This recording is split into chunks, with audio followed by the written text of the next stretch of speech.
Don't work out. I said it. Don't work out. Christian, what does that mean? Don't work out. Don't do it. Stop it. It's overrated. I just have to kick this off by thanking our sponsor, Ghibli Wibbly Goo. Ghibli Wibbly Goo has changed my life. I've been taking Ghibli Wibbly Goo for the last 3 months of my life, and my life has never been better. I take Ghibli Wibbly Goo at least once every morning, sometimes twice a day, and I've recommended it to countless friends, families, neighbors. My father started taking Ghibli Wibbly Goo 2 months ago, just a month into my adventure, to my journey with this stuff, and I tell you what, he has 2 ice cold bowls of Ghibli Wibbly Goo every morning, and his blood tests show that his wibblies are through the roof. And I'm proud to be partnered with such an esteemed and science-backed organization as the Wibbly Ghibli Goobers. So thanks again for sponsoring this video. It wouldn't be possible without you. Now let's get right into the meat and potatoes. 10 rules for your fitness renaissance. Maybe you're getting back into fitness, or maybe you've never been fit, you've never been on the wagon or off the wagon. Who knows what the wagon even means, but you're trying to get in shape. You're trying to practice fitness, as so many people are.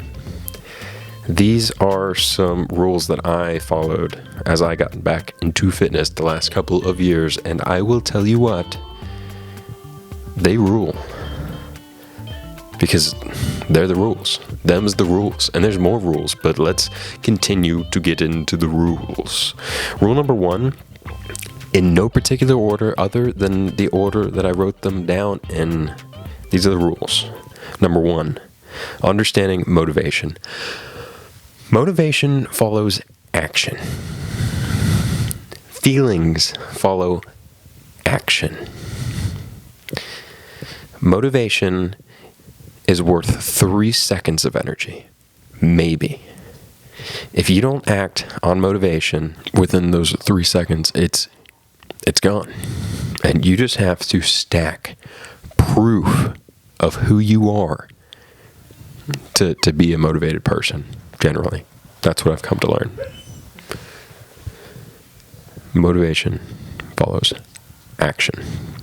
You act first and you feel motivated later, and then you act again, and the cycle continues. Number 2, start slow.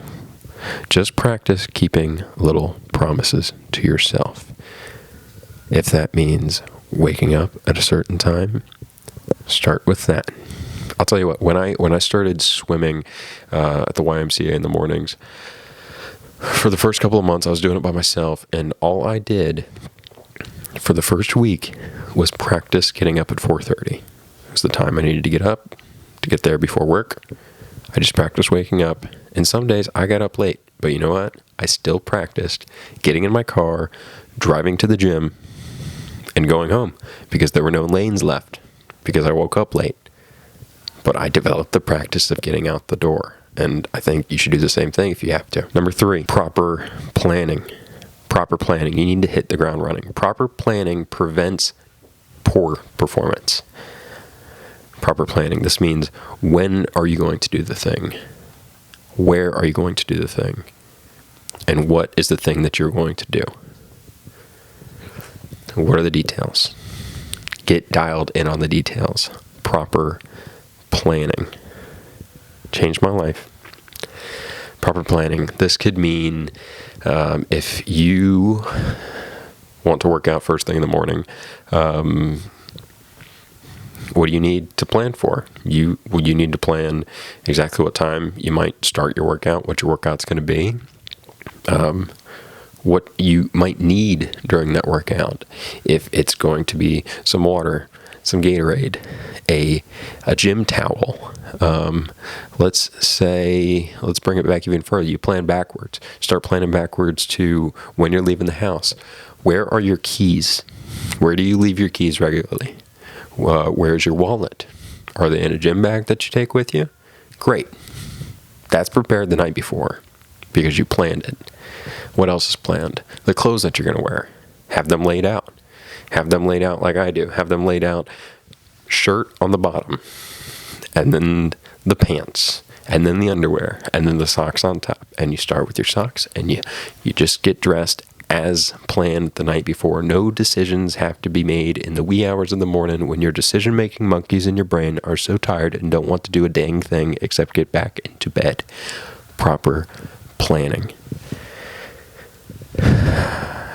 Number 4, create SMART goals. S.M.A.R.T goals.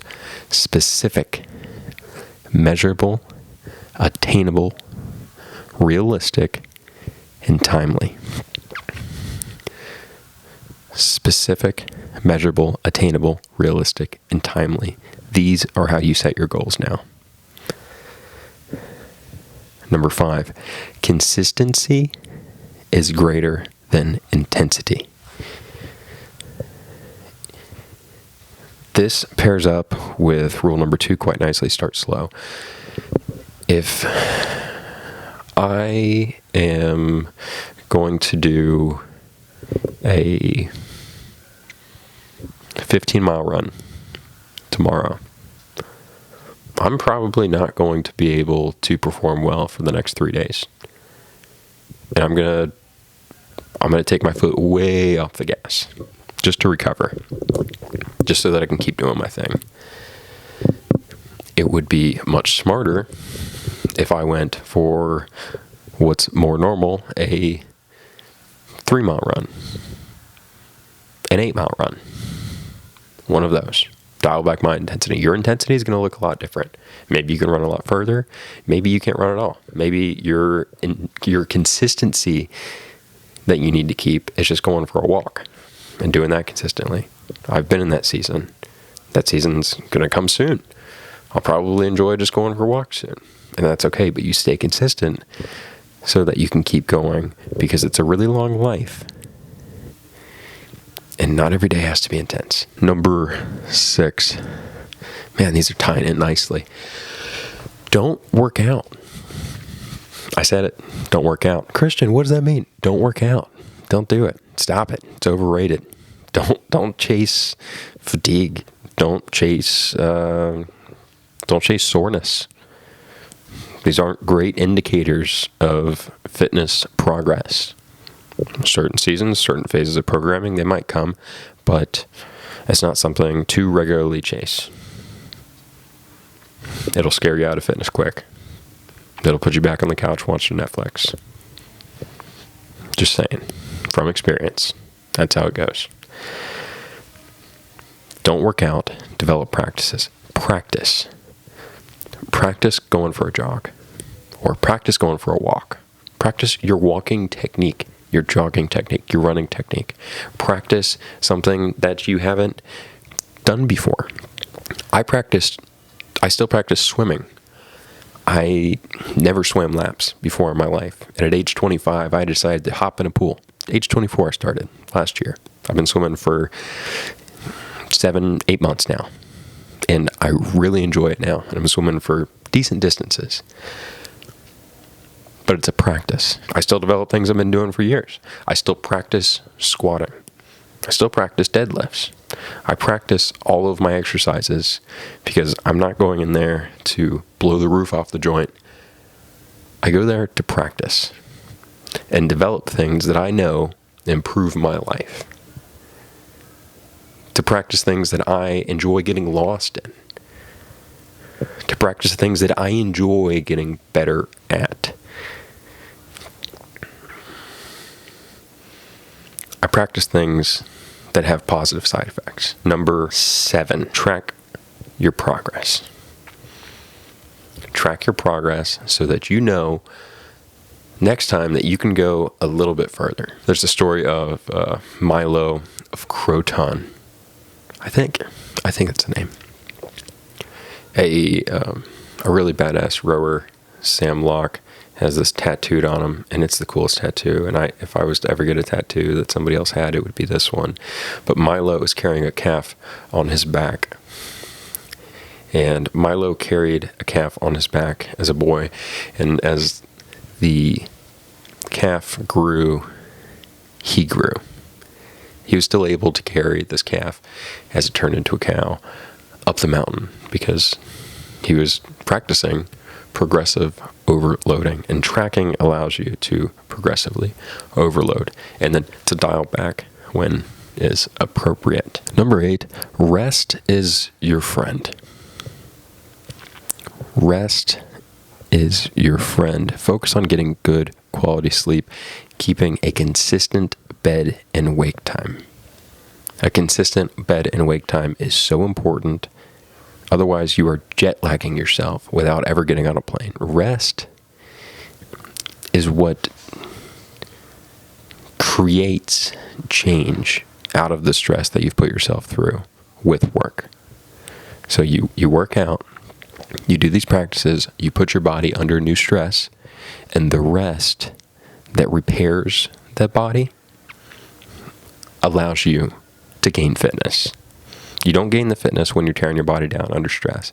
You gain your fitness in the rest following the act. Number 9, zoom out.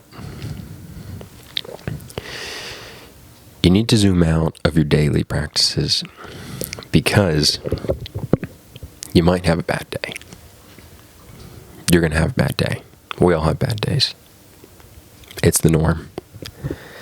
And when you zoom out of these bad days, you can see, once you've tracked your progress, you know where you started, and you know where you might be going, that you're on the right track. And it's really just about enjoying your life. Number 10, final rule here, you should become a student of your body. You start to understand how things work, how things are in relation to one another, how your sleep impacts your performance, impacts your sleep, impacts your appetite, impacts your emotions, impacts your muscles, impacts your performance at work.